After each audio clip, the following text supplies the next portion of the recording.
മോൻ അങ്ങോട്ട് കേട്ടോണ്ടാ മതി. ഓ ഓയ് ഓയ്. ആ പിന്നെ ഈ ചന്തയിലെ വിശേഷങ്ങളൊക്കെ യശോദാമ്മയോട് വർണ്ണിക്കുമ്പോ ഞാൻ കള്ളു കുടിച്ച് പറിച്ച കാര്യമൊന്നും പറയാൻ നിൽക്കണ്ട. എന്റെ തല പോയാലും ഞാൻ പറയില്ല. നിനക്ക് വാഴയുണ്ട്, എനിക്ക് കഴിയണ്ട, ഞാൻ കുടിച്ചില്ലല്ലോ. என்ன மாணிக்கியா சௌக்கியமா? என்ன சௌக்கியமா இப்படியே போயிட்டு. வணக்கங்க. இந்த தடவை சந்தை எப்படி இருந்ததுங்க?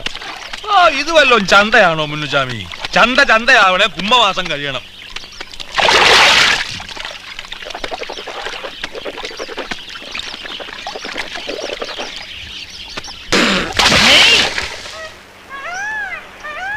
എരണം കിട്ടവനെ, രാവിലെ എണ്ണീറ്റ് വരുമ്പോ ചൂലും വെള്ളമായിട്ട് നിക്കരുതെന്ന് നിന്നോട് എത്ര പ്രാവശ്യം പറഞ്ഞിട്ടുണ്ടടാ?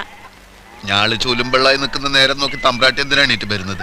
ഇങ്ങനൊരു മരത്തലേനെ ഞാൻ ജീവിതത്തിൽ കണ്ടിട്ടില്ല. നശൂല. നീ എപ്പോഴാ ചന്തേന്ന് വന്നേ? ഞാള്